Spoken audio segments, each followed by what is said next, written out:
another very massive project that has really helped to engender sustainability, working with our JV partners until they finish whatever level of education they want to get involved in. So that, for me, is the height of it in terms of our scholarship offering. One of the most exciting Sundays I've had in a long time. I was in a hall like this with over 100 kids, and we were just talking, So, and what we told us not be able to visit them from where we brought them from. So we have taken it upon ourselves to also bridge that gap. And I spent over 1 hour. There's nothing they did not tell me. Yeah, from what happens when they go to the clinic, to the kind of food they are given, to their laptops that have not been repaired on time. And for me, it was exciting. And we took all those things, and the next week we were sitting with the school authority saying, how can we fix it for these children? We had a Discovery Channel global partnership which supported 18 audio-visual centers, and we also have our health in motion program. Next slide. Structure, electricity supply, water scheme, expectation versus reality. If you ask most people, they'll say, well, to cover everywhere at once. And that's where we need that patience, we need more collaboration, we need partnership. It's to produce more water. So that's where we are with sustainability in Nigeria. The value is not enough to go around, so people also have to understand. And like I tell them, there's one particular activity I'm driving now with one community, and it's a bit very complicated, and I've said, look, you have an option if you don't get what you want today. And the option is to pull the house down because you've not gotten and spoil everything, or to be patient and say, okay, if I'm patient and allow this phase to go through, maybe I will be part of the next phase. And I always advocate the second approach, not the first one. Next, for myself, as the General Manager of External Relations for Share, I speak for all the IOCs, all the oil companies. Sometimes we get it wrong because we don't take time to understand what's driving the person on the other side. So if you look at the people in Napping, people in Shell, ExxonMobil, most of us are Nigerians. When I listen to people talk about me sometimes, I look at myself and say, are you Dutch? And I say, no, I'm still Nigerian. And what people don't understand is that thing you need is exactly what's driving us also. We are not going away. This is our reality. So we're also doing our best from within where we operate to create the most value we can from the work we do. Please understand that that is absolutely important for us. And if you can't get what you want today, please be patient. If you pull the house down, you won't get it anyway. But if you're patient and you ask questions, you can ask me, what is your plan?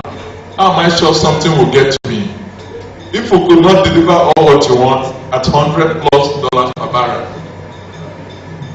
it will be deceiving ourselves to say, now we're going to deliver all what you want. But what we can promise at any point in time is that we will do our best. And if, like the Vice President said, we are more creative and we are more, effective in how we manage the resources we have, perhaps we can even make better impact, or at least the same impact we made at the higher oil price. Are we ready to go with the video?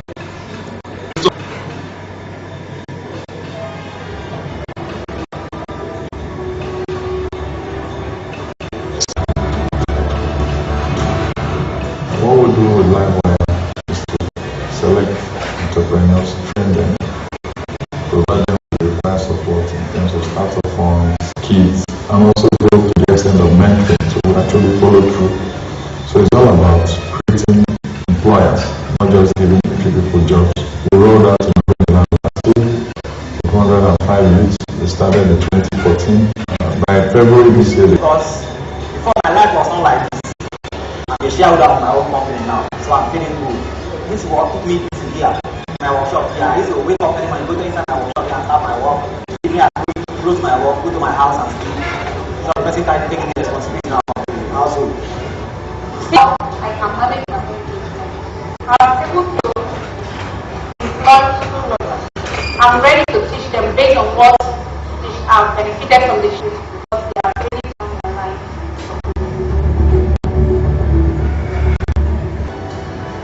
I want to own my own fashion shop, my own fashion house.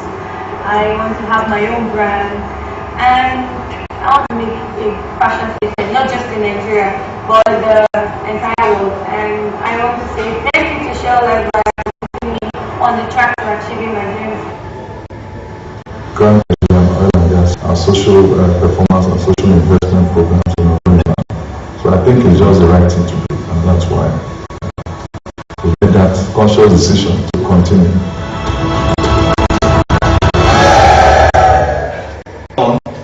No, so that's it basically.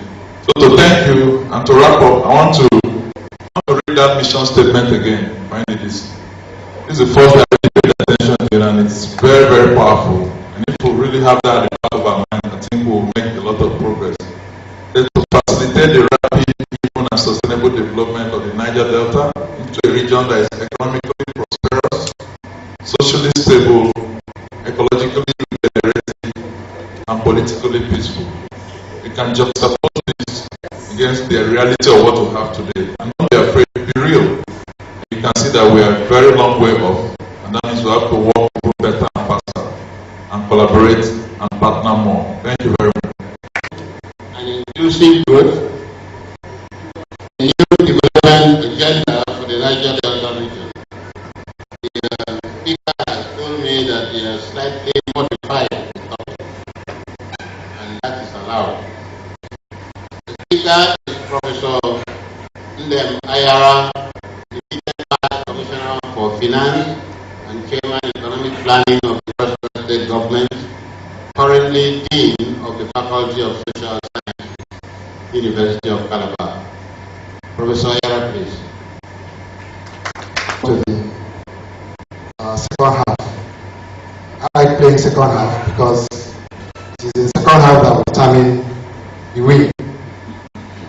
The first half was dominated by foreign players. But you can see that the second half is dominated by home-based. I thank the concentration on micro projects, as if all our problems could be alleviated through micro projects, may not be where the answer lies. So we are looking at how to give the population opportunity to be partaker in the benefits of growth, because we want to involve them as participants in the growth process. The process that will power that plan is what will now allow the growth to stretch and to reach everybody within the Niger Delta region. People, if you look at the speakers, you see them touch it somehow. So it is not about just giving empowerment. You do it the way we know how to do it. It is not just about giving somebody a job. It is also about productivity of that person.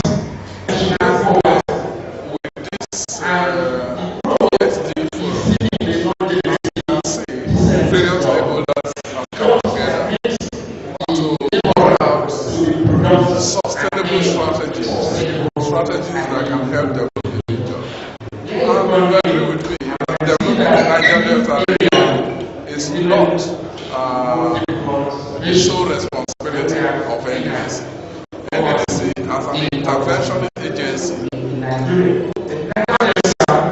as the coordinating agency with the various stakeholders, government, the multinationals, business community, captains of industries, and even other foreign partnerships that will all be key into these programs. So I see this as a very important forum that will help bridge that developmental gap which the region still suffers. A few minutes ago, we had an informal interactive session with the representative of the Vice President and the multinational oil companies. And in that interactive session, various agendas were kind of passed out.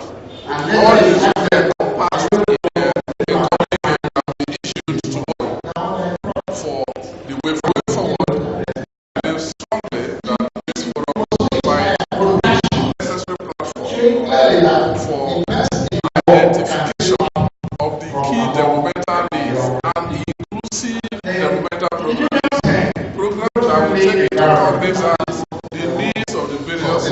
segments of the Niger Delta society. It's not just providing infrastructure, also listening to the people to know what do they want most. What are those things, like a scale of reference, those things that they desire more. And so this platform, this forum is created a platform, and at the end of this forum, I am sure that there will be a blueprint, which of course will be presented to the President of the Federal Government, that will guide official actions in the Niger Delta region with a view to creating more impactful projects in the Niger Delta. Yes, basically you do know that one of the problems that we face, not only in the Niger Delta region, also in Nigeria as a whole, is the fact that we have placed too much premium on oil areas. And so, another key area that the forum tends to see is identification of those non-oil areas of collaboration. And of course, the NDDC has already considered agriculture is one key area that this forum is like IFAD. NDDC is collaborating with IFAD, the International Federation of Agricultural Development, to see how we can encourage our people to go into farming on a large scale, not like the subsistence farming you do just to feed your family, but farming that can actually lead to export of food products, farming that can make food abundant in the area. And when you have lots of food, you will agree with me that the price of food will come, will drop. And so that is one of the agenda. And apart from farming, another area which is a forum seeks to address is collaboration in terms of entrepreneurial and skills development. Because we believe that we cannot continue to hope on oil. And when the oil is gone, what will you use in paying to sustain the teeming use of the Niger Delta region, to sustain the unemployed? So, one of the key areas that we have also identified, which is a major focus of this forum, is how do we develop the youth. If you watch, there's a short video that showed on Ogoni. Going from that, is part of the TV that the NDDC is having. And it is our meeting, our meeting with Shell that also informed them in showing this. We have also informed our various partners and potential partners that we want to go into areas that will go beyond oil. But we do believe oil is a wasting asset, and we do also believe that when the prices of crude oil, there will be lesser earnings of crude oil. And what will the NDDC do to sustain the teeming population in the Niger Delta region? And so entrepreneurial development and skills for the youth. When that is done, it will not be like training and leaving the youth.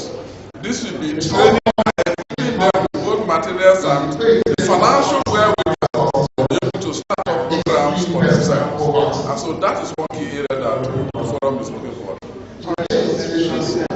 Well, I believe that the NDDC will, we have been communicating, and we intend to communicate again the reminders to the government. This government under President Muhammadu Buhari is new, and so we have met with him. We have also told him what the federal government is owing successive administrations, owing the NDDC. They run into hundreds of billions of naira. But again, one thing is clear: the amount that is being owed the NDDC is a cumulative amount from when the NDDC was, put in place from inception, from 2000 to date. And that is arising as a result of underpayment by the federal government for what the law says the federal government should pay to the Niger Delta region. And you will agree with me, when budgets are drawn based on monies that have been provided for, and budgets are just guided. And so I believe that the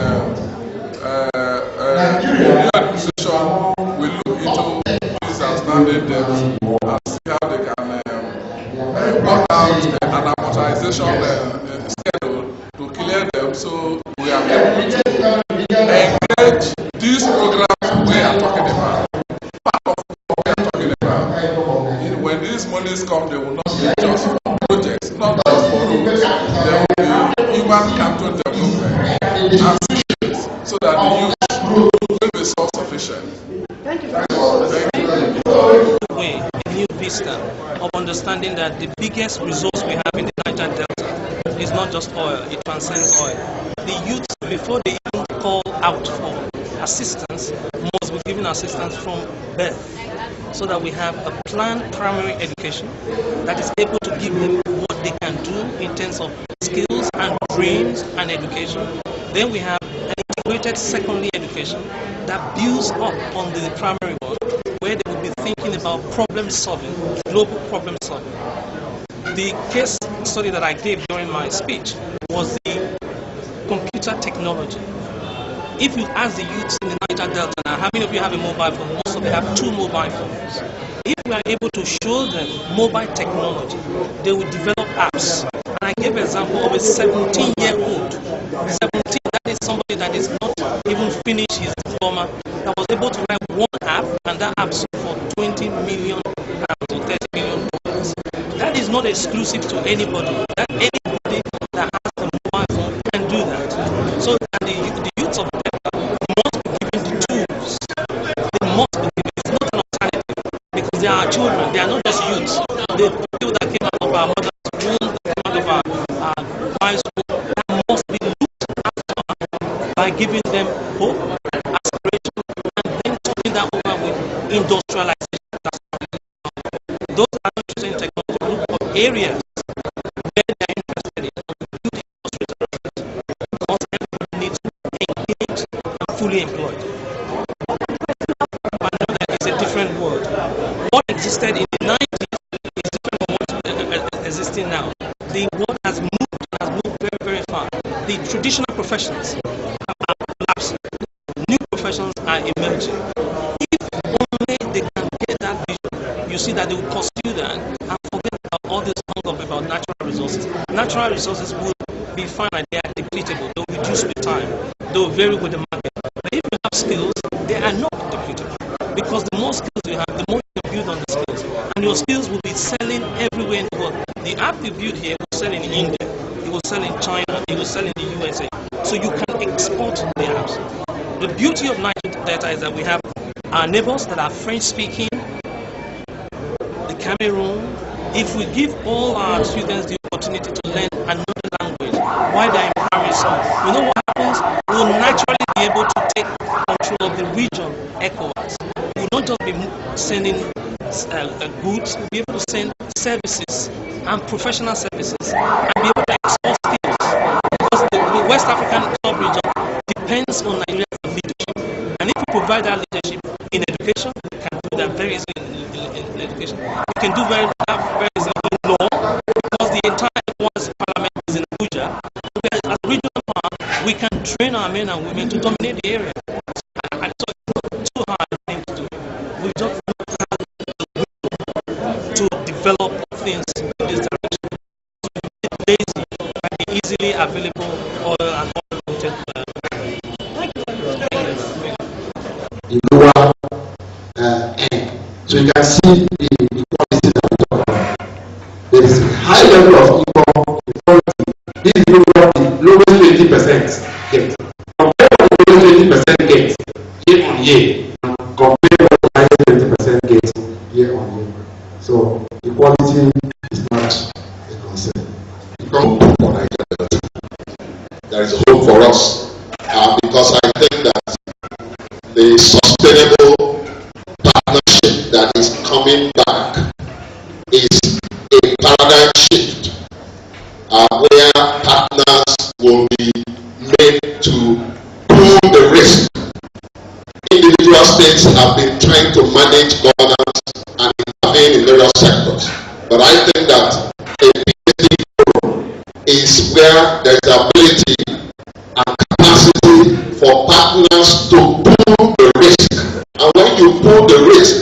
can share the weight of and the problems that come with the risk. I am here and see that many a time we do not give attention or credible attention to the environment. And when the environment is insulted, it fights back.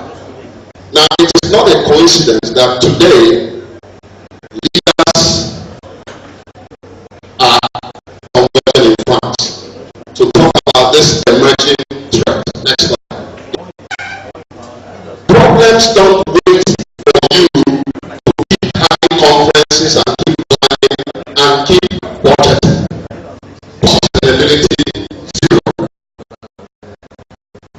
Sustainability actually is sustainability that stays. The ecosystem provides you an idea of what you can begin to understand of the challenges that are before you.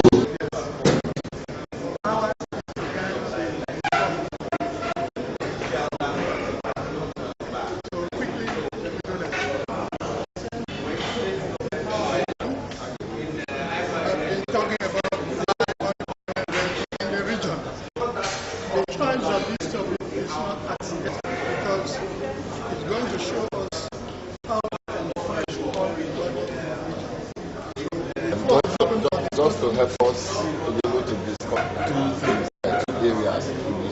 Some will say three. I see project.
invite Mr.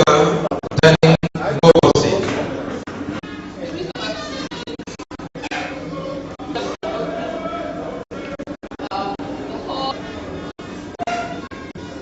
Stakeholders actualizing we also look at the regret that the Niger Delta plan as well as other development instruments like not fully implemented. Institutions, development agencies, government at all levels must come in observe that are and not made as a going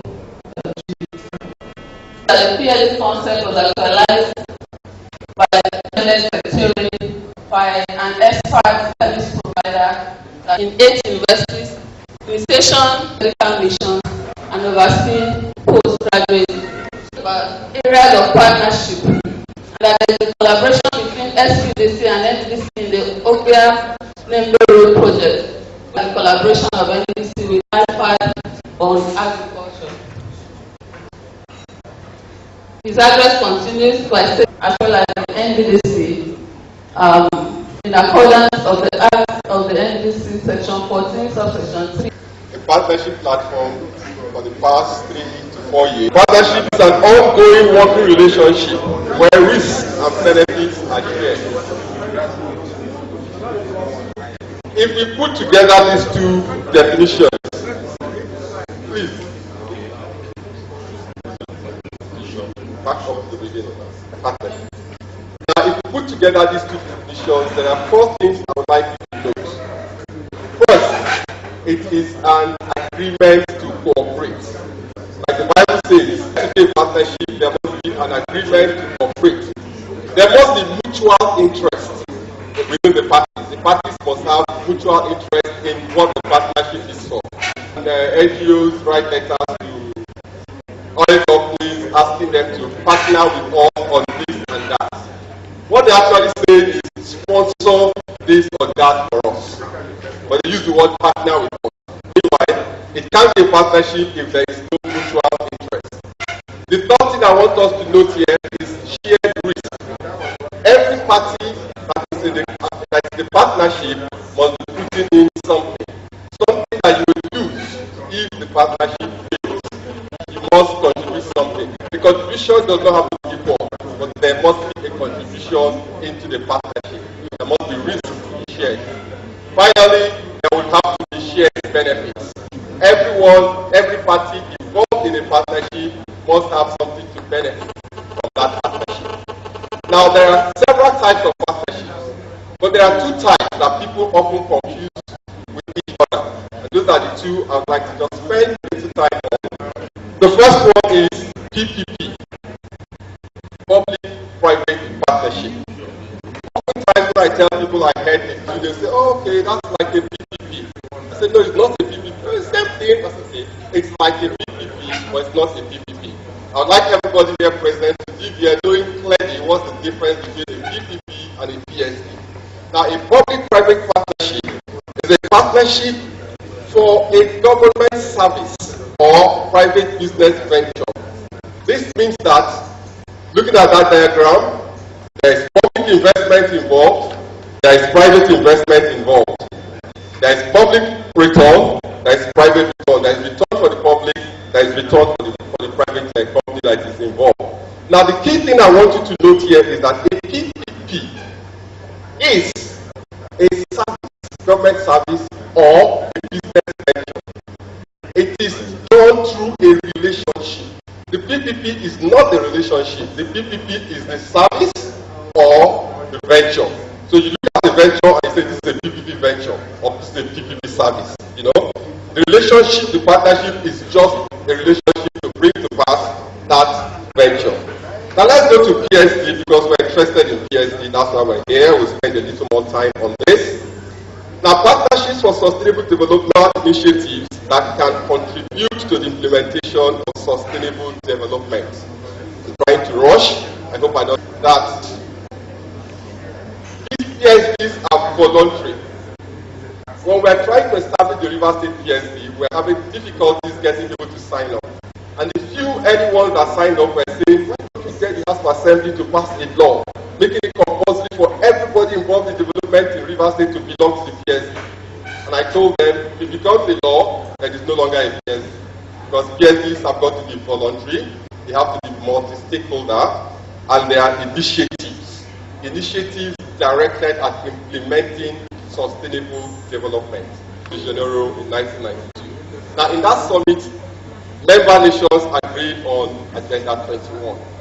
They further agreed that they should have a supplementary thing called the PSD that would help in the implementation of Agenda 21. They should have partnerships that all member states should set up partnerships for sustainable development that will assist, that will serve as a supplementary means for the implementation of Agenda 21. Now, 5 years later, in 1997, the plan for implementation of Agenda 21 again restated the need for PSDs. They had seen PSDs work in some states, and they felt this is the way to go. So, presently, it's become the norm. It's become the way to go. The SDGs are leveraging or are relying heavily on PSDs for their implementation. Every country, every state is expected to use PSDs to implement the SDGs that are on now. The Delta Regional Development Master Plan in 2006 recommended the use of PSDs for the development of the Niger Delta. It was recommended that there should be regional PSD, state PSD, and local government PSD, even community PSDs for all the member states of the Niger Delta. Now, Field began holding meetings on how to establish the River State PSD. That was as far back as 2010. Nigeria and in the region to have a PSD that has been running till date. PSDs. Apart from the UN having recommended it, in our own context, why do we need PSDs? Number one, I think we need PSDs to implement sustainable development in our Niger Delta states. We need them in our local government areas, we need them in our communities. Because the challenges of development in this area are so much that they require multi-sectoral efforts. They require more than one sector, more than the government, more than the oil companies, more than the communities, for us to really achieve sustainable development. So we do need them. Number two, we need them to avoid duplication of efforts. It's a common thing if you go around our communities, you see projects upon projects being duplicated. In fact, what happens is, if any benefit captor sees one thing in one community, he goes to the oil company exploiting in their community and requests for the same thing he has seen 1 kilometer away. So you see town halls all over the place, you see classroom blocks all over the place occupied by sheep and goats, you see health centers all over the place that neither have doctors or medication, they're just there. So there are duplications instead of additions. Number three, if we truly really want to fight corruption, we need PSDs. For example, take NDDC projects, take Ministry of Niger Delta projects, take your state government projects. If you do not find one project that wants in all three, come back to me.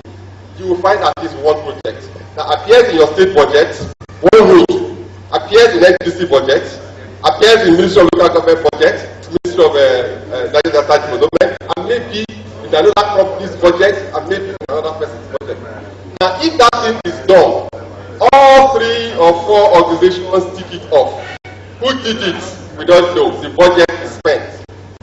So if we really want to fight corruption, we must have federal PSD, state PSD, regional PSD, where every contributor to development puts on the table what he is doing so that nobody else claims that he's the one who did what the organization did.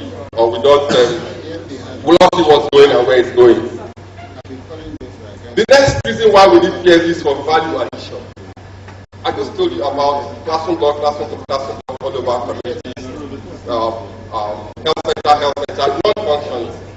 Now, if we had a forum where we talked, if one organization has done a health center, 1 kilometer away, another community does not have to do another health center. You can equip the best health center. You can put doctors and nurses. You can put medication. You can make a road that will make it possible for someone from one community to go to the next. So you add doing another thing that is not completed, you know. So we need PSDs for value addition. We also need PSDs to enable us to give records of contribution to development. Before, I've also renewed some relationships that existed before. There are opportunities to leverage resources when you network. There is synergy. One thing you get out of PSDs is synergy. Synergy in development. I have my own personal definition of synergy. I call synergy with development. There are challenges. I tell you, Prof, you're going to face challenges again. The same challenges as some PSD the first time, they're still there. You're going to have to overcome them to continue.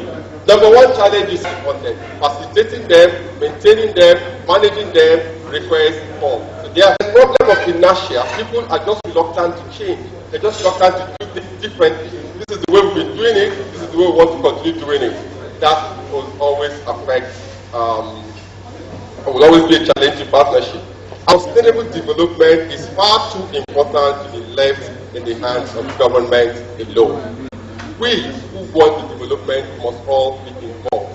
Everybody, every sector must be involved in development. Now the challenges of development are multifaceted and require multi-sectoral solutions. So we need PSDs. Thank you very much. First group is Group 1, which is on project financing, microcredit, and entrepreneurship. Let me invite the lead speaker, Bishop Victor Bassi, for Group 1. And please permit me to stand on the existing protocol. Group 1, we were saddled with project financing, microcredit, and entrepreneurship. And through our extensive deliberations, we came up with the following resolutions. 1, NDDC should set up in-house funds for SMS. 2, establish pilot business incubator center to facilitate SMSs in the Niger Delta region. 3, establish and support venture investment funds for growth enterprises. We had resource persons spoke extensively on this, and we really believe we should pick on that. 4, NDDC should seek and maintain partnership with international development entities like World Bank, USAID, and their likes. 5, NDDC should support organizations engaged in social entrepreneurship in the Niger Delta region. These organizations are the NGOs, the CDOs, the CSOs, the FBOs, which invariably I am the stakeholder in that region. Mr. Chairman, sir, for space, these are our resolutions, and we wish to tender it to this commission. Thank you very much. It's brief, and that's the way to go. I think that Bishop Victor Bassi deserves another round of applause. Just before I invite the next speaker, let me quickly recognize the presence of the President of the Association of NDDC Contractors, Mr. Joe Adia. You're welcome, sir.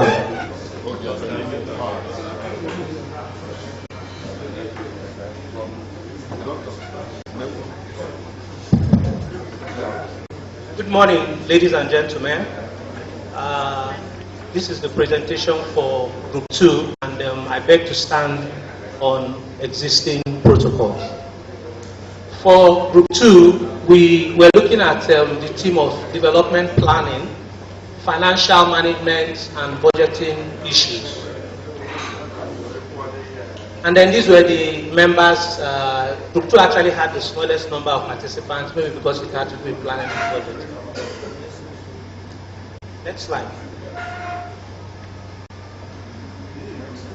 1, that the Niger Delta Regional Development Master Plan, developed by the NDDC, should be revived as the major strategic planning framework to drive the direction of development in the region.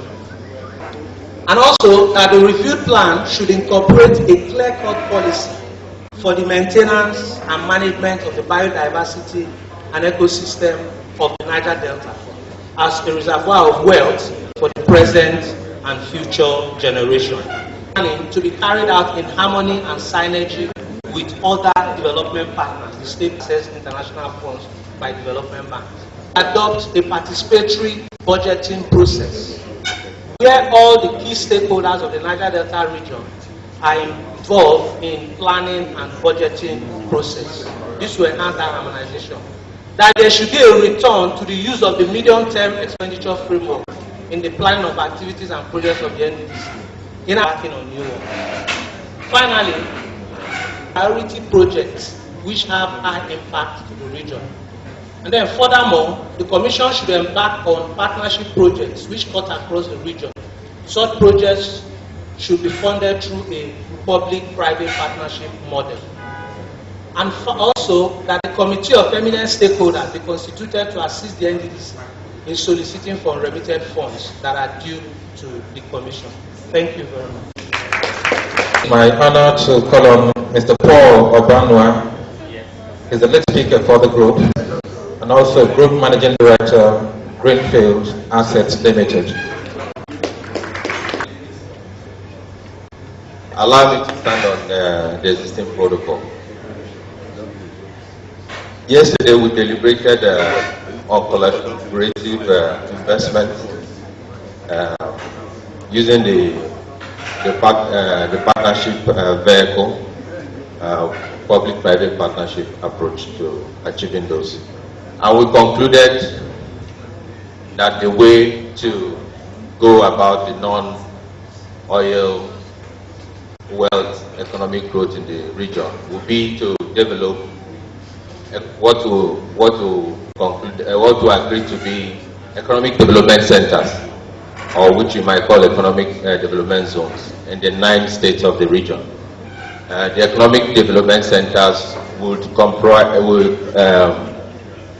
be composed of affordable housing, business resorts, and power projects, so that those economic development centers would have their own power supply. Appointed by the state government, it makes the housing affordable.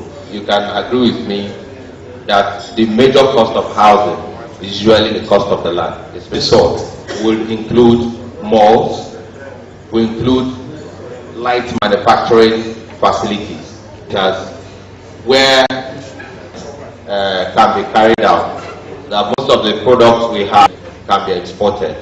We went to South Africa, we were rejected because there was no standardization of their products. Their products were not already recognized. Entrepreneurship training to occupying items where they work.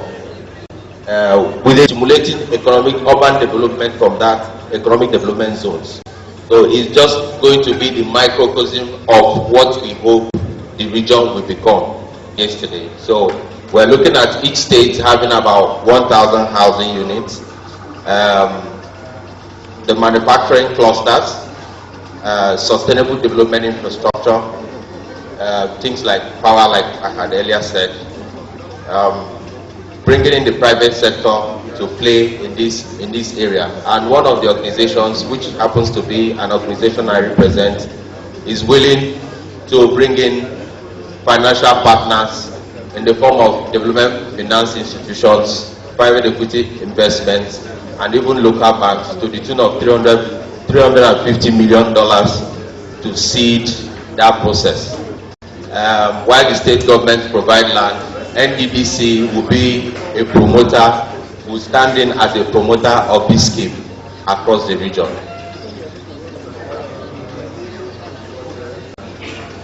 The experience in this area of raising funding for development purposes in partnership with government, and they hope to do this with the Commission. Thank you very much for the 3 groups for your presentation. For a job well done. Let me invite the President of the Association of NDDC contractors, Joe Adia, to make a brief remark.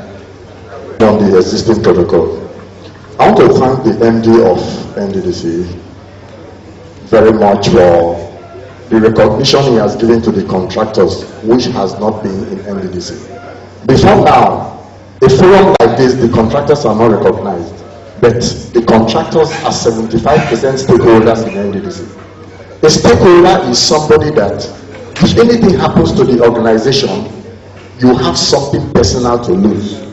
At the time I was talking to my executives, I said, if anything happens to the Contractors Association of NDDC, what do you have to lose? If anything happens to NDDC today, the workers, well, they will feel the pinch, they will look for another job. But the contractors that have done projects in the billions, what will happen to them? That is why NDDC contractors are the major stakeholders in this commission. The MD has given us that umbrella and that recognition in NDDC. That is why we are here to be represented. I must tell you that the pains that the contractors are going through in NDDC is enormous. And I want to pass this message to the federal government through our representative to the SGF. And well, sorry, the representative to the Vice President is no more here. And the Senate Committee on NDDC and House of Rep Committee on NDDC. I want to say it is your responsibility in those categories to take the pains of NDDC to the federal government and drive it as a personal responsibility. Because my question is, while you are there, what will you be remembered for? You should be able to make a law that will say NDDC should be funded to the total capacity. That must be noted. And I want to say something. If the prices of oil were up there and NDDC were not well funded, is it now that the oil price has dropped that NDDC will be funded? That is why this initiative is very important. And I want to, by the wayside, advise that it is time for us to do the unusual to get good results. NDDC should think about going into investment. Because if we don't go into investment, in a short time from now, there will be no money to even pay the contracts that are already existing. There are carbon projects all over the place. Contractors dying for lack of payment, debt. The other day I said it, that the contractor collapsed in NDDC for lack of payment. Can you talk about the contractors that the debt, the money NDDC is owing them is already below what their own banks? How do they meet up? So we have to do it that let's focus the put on how NDDC contractors will be paid. Because NDDC contractors are NDDC. NDDC is Niger Delta, and Niger Delta is Nigeria. And like we heard yesterday, Nigeria is gradually becoming the world. So attention must be paid. I want to thank you once again. Let me not take time. That the governors in the Niger Delta state should be made to give lands to NDDC as their contribution. They are not making their financial contributions. Lands are free in states, and they are the chief executive officer of the states. Give lands to NDDC. Let NDDC support farming. Farming number one will engage the youth and get them gainfully employed rather than coming to NDDC to scamper for money every now and then. When they get involved, fisheries. In the past, there was Ministry of Fisheries, but today it's no more there. Other countries come to our fishing territories to fish and make money and go away. So the bottom line is, this initiative should be brought to the practical aspect. Let us practicalize. It's good enough to have this kind of meeting, but what follows? We should make sure that we go back. And I want to assure you, Mr. MD, that this association, because it's our cry that is the loudest cry in the federal government. We want to go to the federal government in January.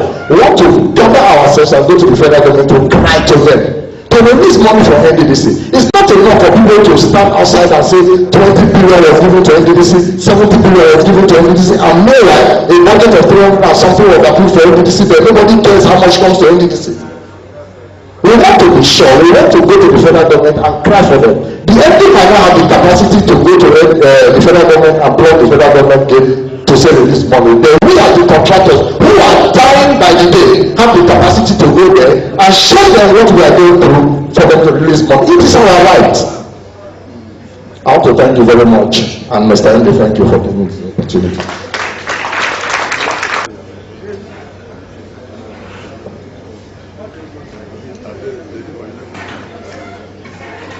Hello. On the already established protocol. Today, the youth of the Niger Delta region are indeed very grateful, because before now, programs of this magnitude, we only see them or hear it on the papers. But we are happy because we are involved now. We are aware and we also contribute on how to sustain the development in the region. Most of the youth cannot do anything for themselves because they don't have the capacity to do anything. But you will agree with me that with this partnership, the problems of the youth are being discussed here on how to sustainably empower the youth. Some programs are organized, our youths come engaged in the program, and at the end of the programs, there is no sustainable empowerment.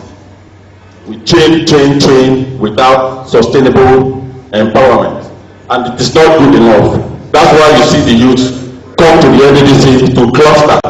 We think when we, as the umbrella body, are brought together, we know how many youths are brought for which program, and we follow up alongside with the partners to know the end result after training, the empowerment, and not after training it ends there and we do not know. By this, if we get to know the last result, it should be documented that so number of youths from Soto State was empowered in agriculture, tailoring, fisheries, and others.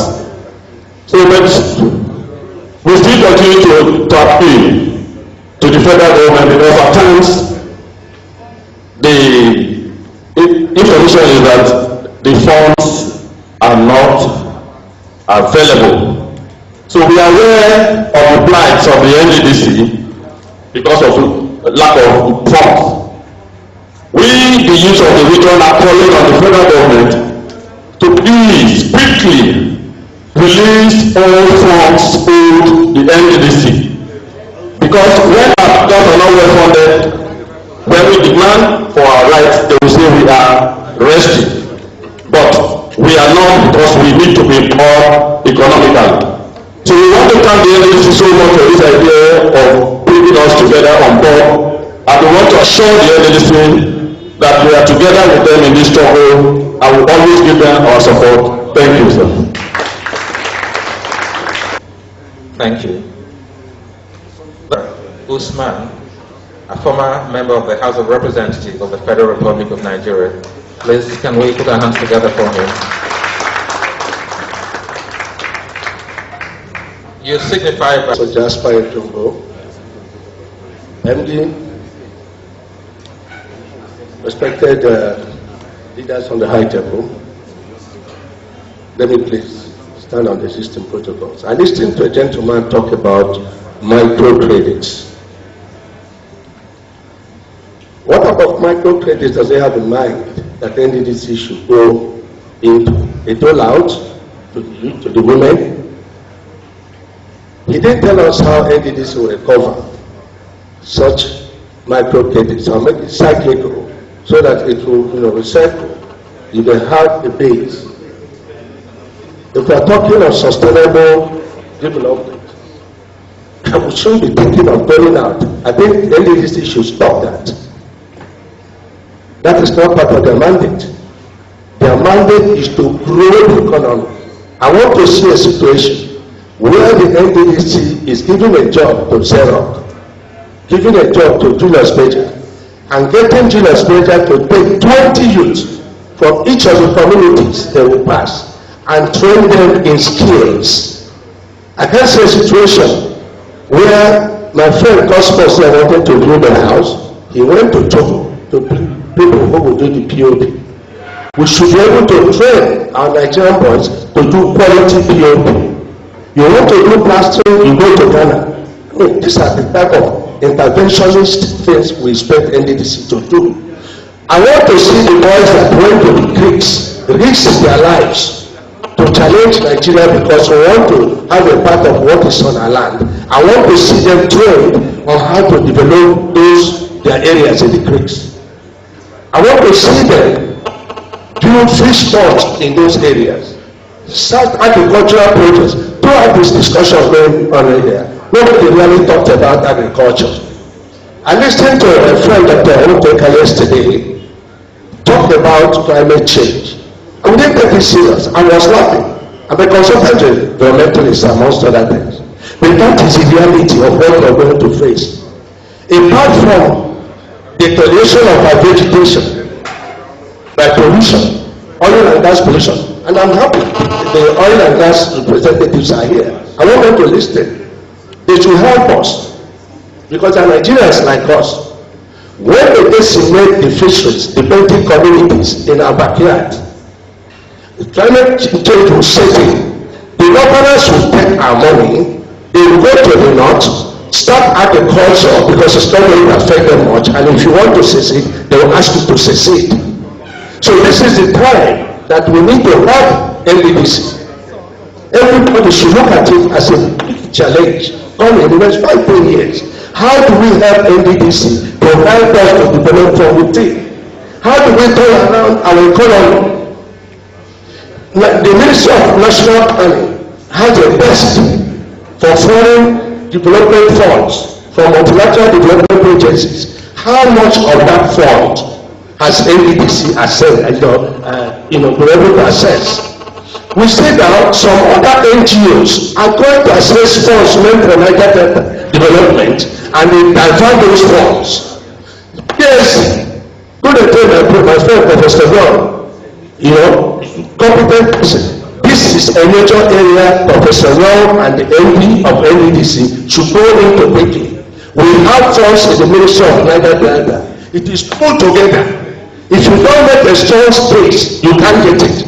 If the youths want to help NDDC, go to the Ministry of National Planning and demand that we run our share of the international funds coming to Nigeria for the development of our resources. Go to the Ministry of Environment and demand to get a part of the money that is meant to address climate change and ecological problems. And somebody was talking of going to lead a delegation to Abuja to ask for funds.